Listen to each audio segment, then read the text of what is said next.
Star movie রিভিউর আজকের এপিসোডে সবাইকে স্বাগত জানাচ্ছি। আমি সৈয়দ আজমুস সাকিব। আমাদের আজকের এপিসোডে আমরা কথা বলবো টম হ্যাঙ্কস অভিনীত ফরেস্ট গাম্প সিনেমার অফিসিয়াল রিমেক লাল সিং চাড্ডা নিয়ে। তো চলুন কথা হোক লাল সিং চাড্ডা নিয়ে। रूपा मेरे साथ ब्याह करेगी? तुम मुझे बहुत अच्छे लगते हो लाल, लेकिन हमारा कुछ नहीं हो सकता।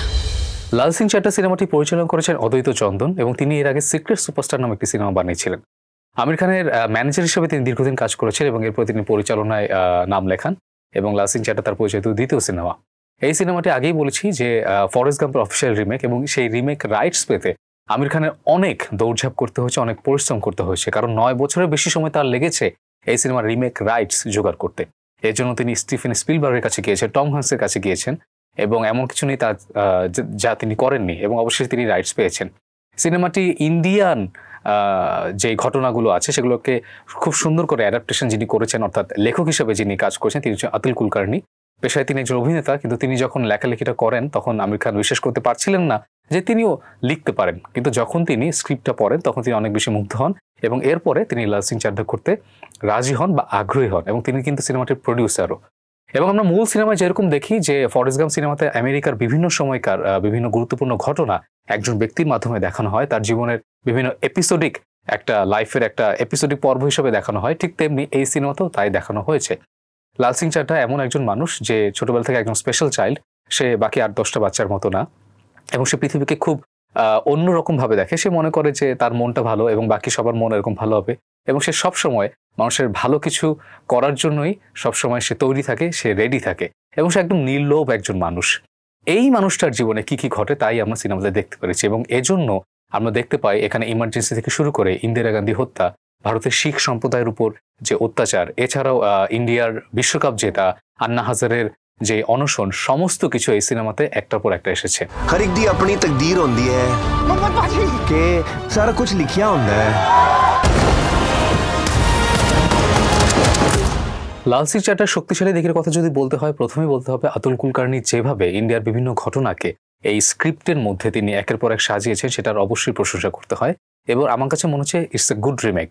এটা মূল সিনেমাটার যে নির্যাসটা সেটা একেবারেই নষ্ট করে দেয়নি এবং আমার কাছে মনে হচ্ছে সেটা একটা মান সম্মান বোধ বজায় রেখেছে, কারণ সত্যি কথা বলতে গেলে ফরেস্ট গাম্পের মতো সিনেমা রিমেক করতে যাওয়াটাই বিশাল বড় সাহসের ব্যাপার এবং এর জন্য পুরো টিমকে কিন্তু একটা ক্রেডিট দেয়াই যায়। সিনেমার যেই দিকটার কথা আমি বলতে চাই সেটা হচ্ছে সিনেমার যারা শিশু শিল্পী আছেন তারা প্রচন্ড ভালো অভিনয় করেছেন, বিশেষ করে আমির খানের ছোটবেলার ক্যারেক্টারে যে ছেলেটি অভিনয় করেছেন যার নাম হচ্ছে আহমদ, সে খুব ভালো অভিনয় করেছে। এছাড়া মোনা সিং থেকে শুরু করে কারিনা কাপুর প্রত্যেকে বেশ ভালো অভিনয় করেছেন। সিনেমার গান আমার কাছে মনে হচ্ছে এই বছরে এখন পর্যন্ত সবচেয়ে বেস্ট মিউজিক অ্যালবাম। তু কালিয়া থেকে শুরু করে কাহানি, প্রত্যেকটি গান খুবই সুন্দর এবং আমির খান যেভাবে গানগুলো রিলিজ দিয়েছিলেন সেটা কিন্তু একটা নতুন মার্কেটিং ওয়ে ছিল। প্রথমে তিনি অডিও গানগুলো রিলিজ করেন, তিনি ভিডিও গান রিলিজ দেননি এবং তার মতে যে আমরা আসলে ভিডিও গান দেখতে দেখতে এতটাই অভ্যস্ত হয়ে গেছি যে অডিও গানের যে আবেদনটা সেটা আমরা ভুলে গেছি। তো নতুনভাবে সবকিছু করেছেন। এছাড়াও বলতে হয় সিনেমাটোগ্রাফির কথা এবং যেই যুগে গ্রিন স্ক্রিনের মাধ্যমে বিভিন্ন জায়গায় যাওয়া সম্ভব, বিভিন্ন জিনিস এনে জোড়াতালি লাগিয়ে অনেক কিছু করা সম্ভব, সেই যুগে আমির খান সেটা না করে তিনি সিনেমার প্রয়োজনে প্রত্যেকটি জায়গায় গিয়েছেন। আপনি সিনেমাতে যেখানে দেখবেন যে আমির খান যেই জায়গাগুলোতে দৌড়ে যাচ্ছেন সেগুলো কিন্তু প্রত্যেকটা রিয়েল জায়গা এবং তিনি চাইলে কিন্তু একটা স্টুডিওর ভিতরগুলো করে ফেলতে পারতেন, কিন্তু তিনি সেটা করেননি। তিনি পুরো টিম নিয়ে এফোর্ট দিয়েছেন এবং সর্বোচ্চ এফোর্টটাই দিয়েছেন।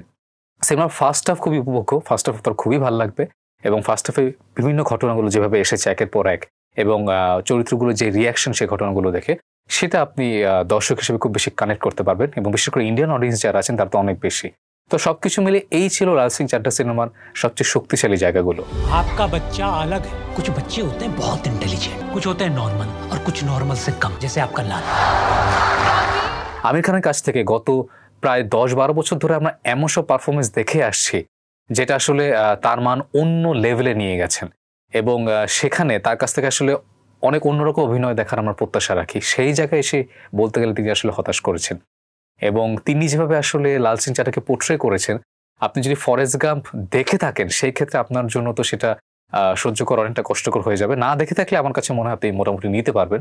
তবে সমস্যা আরেকটা জায়গায় হয়েছে, আপনি যদি আমির খানের পিকে দেখে থাকেন বা ধুম 3 দেখে থাকেন আপনার কাছে মনে হবে তিনি সেই এক্সপ্রেশনগুলোকে আবার রিপিট করছেন এবং যেটা একজন দর্শক হিসেবে নেয়া অনেকটাই কষ্টকর এবং তিনি যেভাবে হুম হুম করছেন বা আহো বলছেন কিছুক্ষণ পর পর, এবং সেটা একটা সময় গিয়ে আমার কাছে খুব রিপিটেটিভ মনে হয়, অনেক জায়গায় ক্যারিক্যাচারিশ মনে হয়েছে, অনেক জায়গায় মনে হচ্ছে যে তিনি ওভার অ্যাক্টিং করে ফেলছেন কিনা। আসলে টম হ্যাঙ্কস যে ক্যারেক্টারটি পোর্ট্রে করেছিলেন সেটা আমার কাছে মনে হয় যে টম হ্যাঙ্কস নিজেও আরেকবার সেভাবে পোর্ট্রে করতে পারবেন কিনা আমি খুব সন্দেহ বোধ করি। সেই জায়গা থেকে তিনি যদি এভাবে না করে আরেকটু যদি আন্ডার টোনে তিনি এটাকে প্লে করতে পারতেন, যেটা লেখক অতুল কুলকার্নি তাকে বলেছিলেন। আপনি চাইলে ইউটিউবে একটি ইন্টারভিউ দেখতে পারেন আমির খানের সাথে নাগরাজ মঞ্জুলের, এবং সেখানে তিনি স্বীকার করেছেন যে লেখক তাকে বলেছিলেন তুমি আরেকটু আন্ডার প্লে করো, কিন্তু আমির খান বলেছিলেন যে না, আমি মনে করছি যে এটাকে এভাবে প্লে করতে হবে। তো এই যে তিনি যেই নিজের মতামত দিয়েছিলেন এবং নিজের মতামতেই তিনি একদম দৃঢ় প্রতিজ্ঞ ছিলেন, সেটাই হয়তো সিনেমার কাল হয়ে দাঁড়িয়েছে।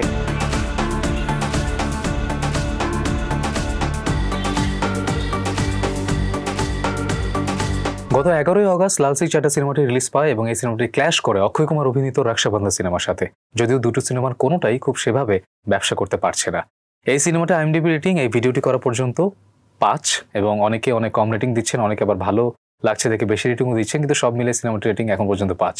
সিনেমাটির বাজেট এখন পর্যন্ত 180 কোটি রুপি, যদিও সমস্ত কিছু মিলে স্যাটেলাইট রাইটস, ডিজিটাল রাইটস বা নেটফ্লিক্সের যে ব্যাপার স্যাপারগুলো আছে সবকিছু মিলে সিনেমাটি তার বাজেট রিকভার করে ফেলেছে, কিন্তু হল থেকে যে টাকাটি আসার কথা সেটা কিন্তু আসছে না, এবং সেটারও সুনির্দিষ্ট কারণ রয়েছে। তবে সব কারণ ছাপিয়ে আমার কাছে মনে হয় টম হ্যাঙ্কসের এরকম একটি সিনেমা রিমেক করতে যাওয়াটাই হয়তো অনেক বড় একটা সিদ্ধান্ত ছিল, এবং সেই জায়গায় কোন এক জায়গায় হয়তো ভুল হয়ে গিয়েছে।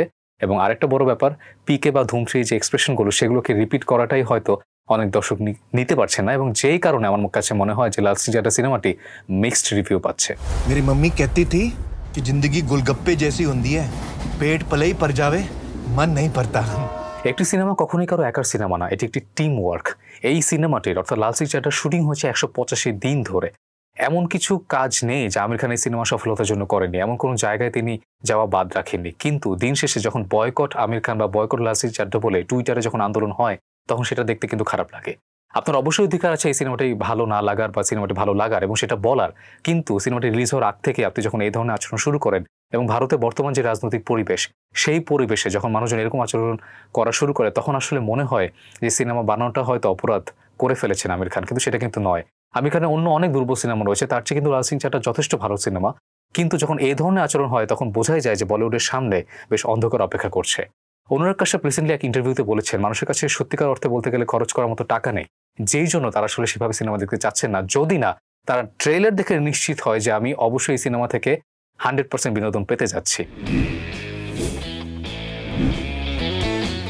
তো এই ছিল লাল সিং চাড্ডা নিয়ে আমার মতামত। আপনি চাইলে আপনার মতামত আমাকে জানাতে পারেন। জানাতে হলে আপনাকে আসতে হবে ডেইলি স্টারের ফেসবুক পেজে এবং ডেইলি স্টারের অফিসিয়াল ইউটিউব চ্যানেলে, সেখানে আমি আপনার মতামতের অপেক্ষায় থাকবো। এছাড়াও আপনি আমাদের জানাতে পারেন আমাদের আপকামিং এপিসোডগুলোতে আপনি কোন সিনেমা বা সিরিজ নিয়ে আলোচনা শুনতে চান। ততক্ষণ পর্যন্ত ভালো থাকুন, সুস্থ থাকুন, ভালো সিনেমার সাথেই থাকুন। নাজমুল সাকিবের পক্ষ থেকে বিদায়।